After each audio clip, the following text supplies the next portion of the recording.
ಏನು ಮಾಡ್ರಣ ನಮ್ಮ ಇಲಾಖೆ ಗೃಹ ಇಲಾಖೆಯ ಸಹಯೋಗದೊಂದಿಗೆ ಈಗಾಗಲೇ 31 ಜಿಲ್ಲೆಯಲ್ಲಿ ಸಿಬ್ಬಂದಿಗಳ ರಿಕ್ರೂಟ್ ಮಾಡಿದ್ದಾರೆ.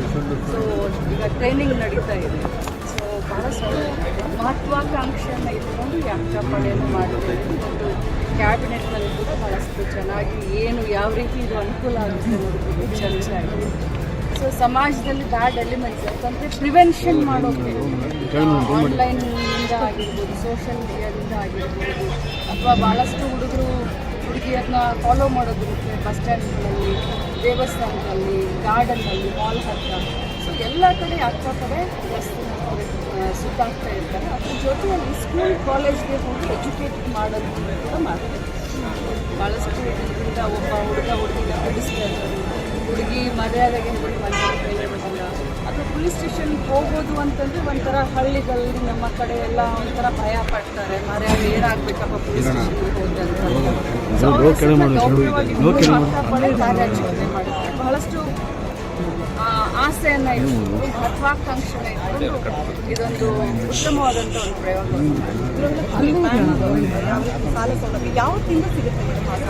ನಾನು ಮುಂಚೆನೇ ಹೇಳಿದ ಹಾಗೆ 6 ತಿಂಗಳು ಅವರು ಪ್ರತಿ ತಿಂಗಳು 200 ರೂಪಾಯಿ ತಮ್ಮ ಸೇವಿಂಗ್ ಅಕೌಂಟ್ನಲ್ಲಿ 200 ರೂಪಾಯಿಯನ್ನು ಇಡಬೇಕಾಗುತ್ತೆ. ಇದು ನಿರಂತರ, ಬರೀ 6 ತಿಂಗಳು ಅಷ್ಟೇ ಇಡೋದಲ್ಲ, ಪ್ರತಿ ತಿಂಗಳು 200 ರೂಪಾಯಿ ಅವ್ರು ಸೇವ್ ಮಾಡ್ಕೊಂಡು ಬಂದರೆ 6 ತಿಂಗಳಿಗೆ ಅವ್ರು ಎಲಿಜಿಬಲ್ ಆಗ್ತಾರೆ.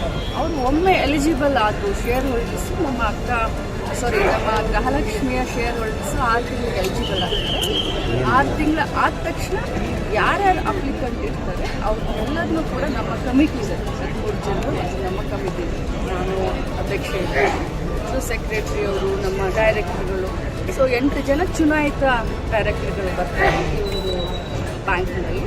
ಸೊ ಆ ಕಮಿಟಿ ಎದುರುಗಡೆ ಇದ್ದು ಸ್ಕ್ರೂಟ್ನಿ ಮಾಡಿ ಒಂದು ಕಮಿಟಿ ನಮಗೆ ಕೊಡ್ತೀವಿ. ಸೊ ಕಮಿಟಿನಲ್ಲಿ ಇಟ್ಕೊಂಡು ನಾರ್ಮ್ಸ್ ಕಂಡೀಷನ್ ಅಂತ ಜಾಸ್ತಿ ಇರೋದಿಲ್ಲ, ಅದಕ್ಕೆ ಸ್ಪಷ್ಟವಾಗಿ ಹೇಳ್ತೀನಿ.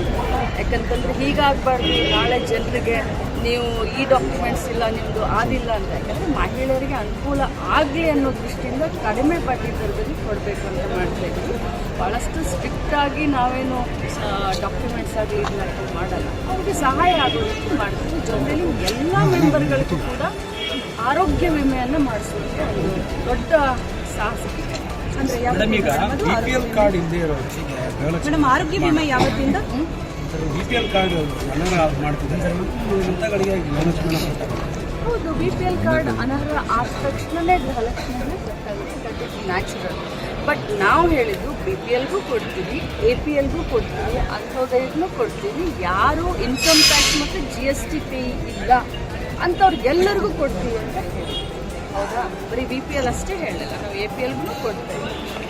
ಆದರೆ ಈಗ ಏನು ಹೊಸದಾಗಿ ಸ್ಕ್ರೂಟ್ನಿ ಮಾಡಿ ಏನು BPLನ ಕಟ್ ಮಾಡ್ತಾ ಇದ್ದಾರೆ, ಆ ಲಿಸ್ಟು ಅವ್ರು ನಮಗೆ ಕಳಿಸಿದ ತಕ್ಷಣ ಅವ್ರದ್ದು ಹೋಲ್ಡ್ ಆಗಿದೆ, ಅವ್ರದ್ದು ಹೋಲ್ಡ್ ಆಗಿದೆ. BPL ಇಲ್ಲ, ನನಗದ್ರ ಬಗ್ಗೆ ಗೊತ್ತಿಲ್ಲ, ನೀವು ಹೇಳಿದ್ದಕ್ಕೆ ಆ ಉತ್ತರ ಕೊಡ್ತಾ ಇದ್ದಾರೆ. ಆ ರೀತಿ ಏನಾದರೂ ಆದರೆ ನಾಳೆ ಅವರು BPL ಮಾತ್ರ ಸಮಸ್ಯೆ ಆಗುತ್ತೆ, ಟ್ಯಾಕ್ಸ್ ಕಟ್ಟೋದು ಮಾತ್ರ ಸಮಸ್ಯೆ ಆಗುತ್ತೆ. ಬಟ್ ನಾವು ಆಹಾರ ಇಲಾಖೆಯಿಂದ ನಾವು ಡಾಟಾ ತೆಗೆದುಕೊಂಡಿರೋದು, ರೇಷನ್ ಕಾರ್ಡ್ ಡಾಟಾ ತೆಗೆದುಕೊಂಡಿರೋದು ಆಹಾರ ಇಲಾಖೆಯಿಂದ. ಅವರು ಫ್ರೆಶ್ ಆಗಿ ಡಾಟಾ ಕೊಟ್ಟು ಡಿಲೀಟ್ ಅದರಲ್ಲಿ ಆಗಿದ್ರೆ ಮನೆ ಯಜಮಾನ್ತಿ, ಸೊ ಅವಾಗ ನ್ಯಾಚುರಲ್ ಆಗಿ ಇನ್ನು ಮುಂದೆನೂ APLಗೂ ಕೊಡ್ತೀವಿ, BPLಗೂ ಕೊಡ್ತೀವಿ. ಒಂದೇ ಕಂಡೀಷನ್ನು, ನಾನ್ ಟ್ಯಾಕ್ಸ್ ಪೇ, ನಾನ್ GST. ಮೇಡಮ್, ಫೆಬ್ರವರಿ ಮಾರ್ಚ್ಗೆ ಆರ್ಥಿಕ ಇಲಾಖೆಯಿಂದ ದುಡ್ಡು ರಿಲೀಸ್ ಆಗಿದೆ ಮೇಡಮ್. ಒಂದು ವೇಳೆ ಆಗದೇ ಇದ್ರೆ ತಾವು ಮತ್ತೆ ಮನವಿಯನ್ನು ಮಾಡ್ಕೋತೀರಾ? ಖಂಡಿತವಾಗ್ಲೂ ನಾನು ಮನವಿ ಮಾಡ್ಕೊಳ್ಳೋದಿಲ್ಲ, ಮನವಿ ಅಲ್ಲ ಅದು, ಖಂಡಿತವಾಗ್ಲೂ ಫೆಬ್ರವರಿ ಮಾರ್ಚದ್ದು ಮಾನ್ಯ ಮುಖ್ಯಮಂತ್ರಿಗಳು ಕೂಡ ಸದನದಲ್ಲಿ ಉತ್ತರವನ್ನು ಕೊಟ್ಟಿದ್ದಾರೆ. ನಾವು ಮತ್ತೆ ಪದೇ ಫೈನಾನ್ಸ್ ಡಿಪಾರ್ಟ್ಮೆಂಟ್ಗಳು ಕೂಡ ನಾವು ಕೇಳ್ಕೊಂಡಿದ್ವಿ, ಬಿಡುಗಡೆ ಅವರು ಯಾವಾಗ ಮಾಡ್ತಾರೆ, ಮಾಡಿದ ತಕ್ಷಣ ರಾಜ್ಯದ ಯಜಮಾನಿಗಳು ಫೆಬ್ರವರಿ ಮಾರ್ಚ್ ಖಂಡಿತವಾಗ್ಲೂ ಯಾವತ್ತು ಫೈನಾನ್ಸ್ ಡಿಪಾರ್ಟ್ಮೆಂಟ್ ಕ್ಲಿಯರ್ ಮಾಡುತ್ತೆ ಅವಾಗ ನಾನು. ಬಟ್ ಯಾವತ್ತು ಆಗ್ಬೋದು ಪದೇ ಹೇಳ್ತೇನೆ.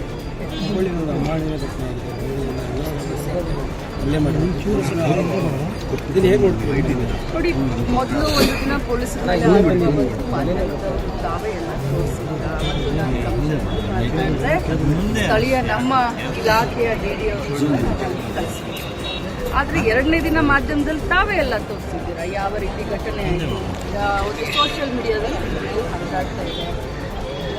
ಯಾಕಂದ್ರೆ ಭಾಳ ಸೂಕ್ಷ್ಮ ವಿಚಾರ ಇದು. ಮಹಿಳೆ ಅಂತ ಬಂದಾಗ ನಾನು ಭಾಳಷ್ಟು ಸೂಕ್ಷ್ಮವಾಗಿ ಸಂವೇದನಶೀಲ ಆಗಿ ನಾನು ಮಾತನಾಡಬೇಕಾಗುತ್ತೆ.